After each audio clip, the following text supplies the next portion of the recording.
I'm with Dave, K3 Echo Lima. You've just come back from Austral Islands. A big DXpedition, a few weeks on the ocean and a few weeks on the island. What was it like?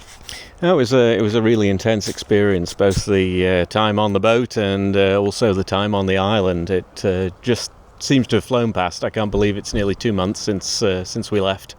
So you departed from South Africa. What was leaving, civilization like?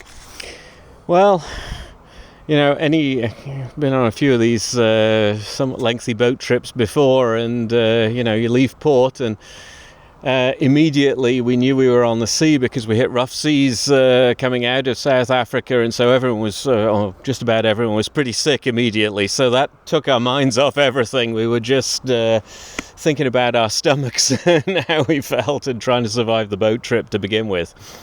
Did you activate the station on the way, Maritime Mobile? Yeah, we had, the call sign was ZL, because it's a New Zealand boat, stroke ZS9HR. That was a special event call that the South African hams had got for us, stroke Maritime Mobile. And we set up a station on the Braveheart. We had a Hustler vertical on the rear deck, and a K3 just barefoot in the lounge area in the Braveheart. Some of us are not too good, sat in front of a radio on a moving boat, so some of us didn't make too many cues. Other people were just fine there, and we actually made 7,000 plus QSOs on the way down Maritime Mobile. And the other thing we set up a whisper beacon. And so when people weren't making cues on the K3, we switched the antenna over to the whisper beacon, and so people could follow us across the, as we headed down into the Southern Ocean and track where we were going. So you got to Austral Island. You got the Braveheart crew helping you unpack and move everything to the beach. What was setting up the shack like? So the location that we had to set up was pretty much defined by the terms of the permit that we have from the Australian Antarctic Division. So we landed at Atlas Cove, and then the location of the camp was fairly close to the old Australian research station. There's still some remains of it there.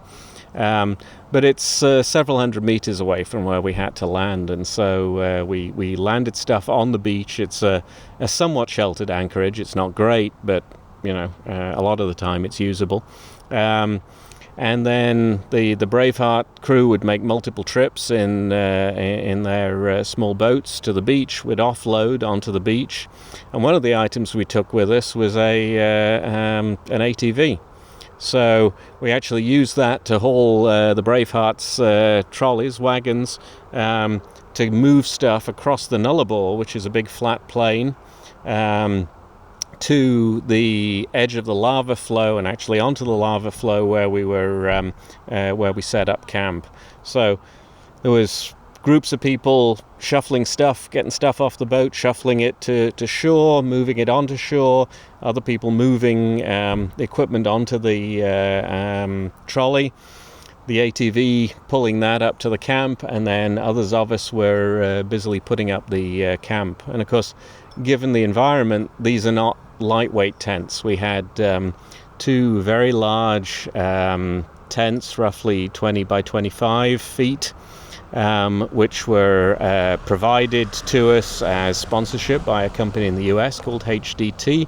These are called air beam tents. The structural elements are big air-filled blow-up arches. Sounds a little flimsy. These are incredibly strong and sturdy. They're really rock hard. You think you could shoot a bullet at these things, and it would just bounce off. They're so solid when they're when they're inflated, and then the tent fabric is stretched between these great big meter-long stakes to try and get into the ground to support this thing, because of course we're expecting extremely strong winds. We had extremely strong winds, so that was our shelter and support system. So it takes some time to put all that together, although these are relatively quick to put up considering the size of them. And then The living material that you need has to go in there, things like the bunk beds and tables and such, and then setting up the stations.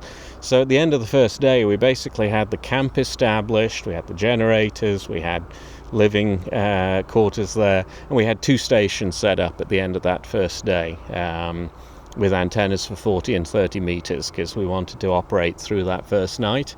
And then after that, the next morning, once it got light, everyone started working on the rest of the stations and the antennas, and so over the next couple of days we established the rest of the radio camp. So there were multiple tents, or everything in one tent? So there were 2 of these air beam tents with a vestibule in between them, and again this was sort of custom built for us by HDT. And they ran in parallel, so they're both living and cooking and eating and shack as one unit per tent? Yeah, so we had one tent which was basically the sleeping area and also storage area for personal equipment and other stuff that needed to be protected. And then, so that was one of these 2 air beam tents, and the other air beam was where we had the 6 operating positions, the 6 stations, plus we had the galley cooking area there, and then also we had it was the sort of Heard Island Internet Cafe, because one of our other sponsors was Inmarsat, and so they provided us with multiple satellite BGAN terminals as well as unlimited satellite time for free, and this was what we used to support the DXA, the real-time reporting of contacts that are made, and so people should have been able to log on to there and see immediately if they'd made a QSO or not. So that sponsorship from Inmarsat, the sponsorship from HDT was really, really important, and the value of that to us was probably in the hundreds of thousands of dollar range in total.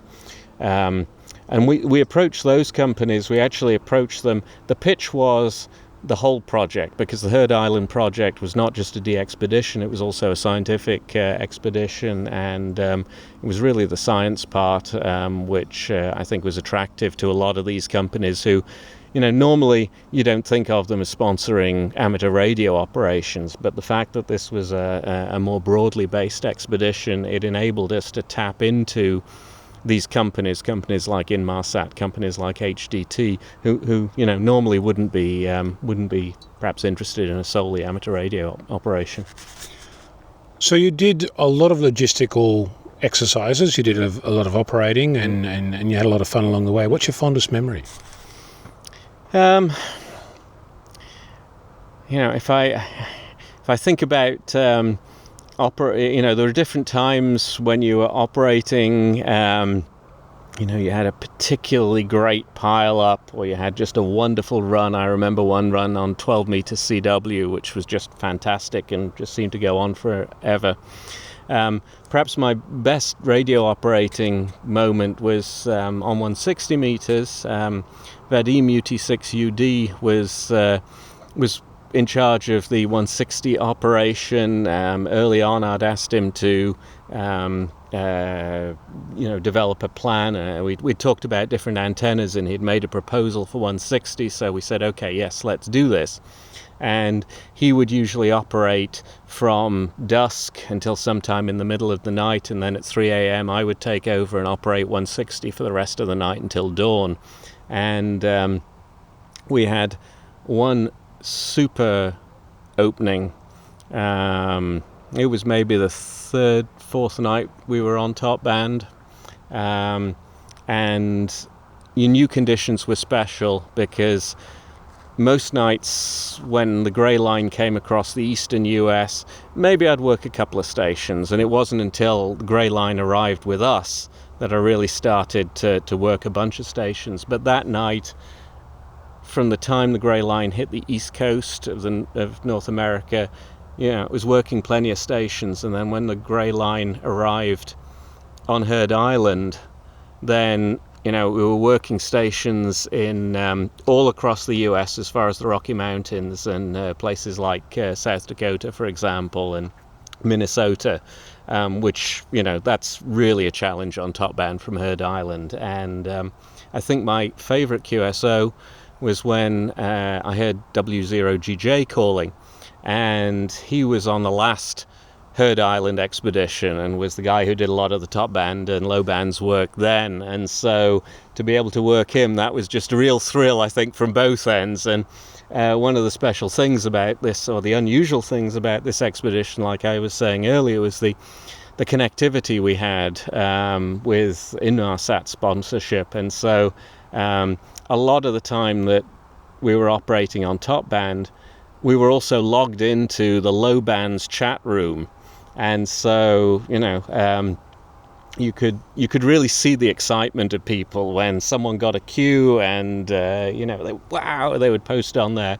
And then Glenn sent me an email a few minutes after he made his cue saying "yeehaw." Basically, he was just so thrilled to have made that really challenging cue from his location in the western US out to Heard Island. So I think that was my top radio operating moment. I'm with Dave, K3 Echo Lima. You're listening to News West.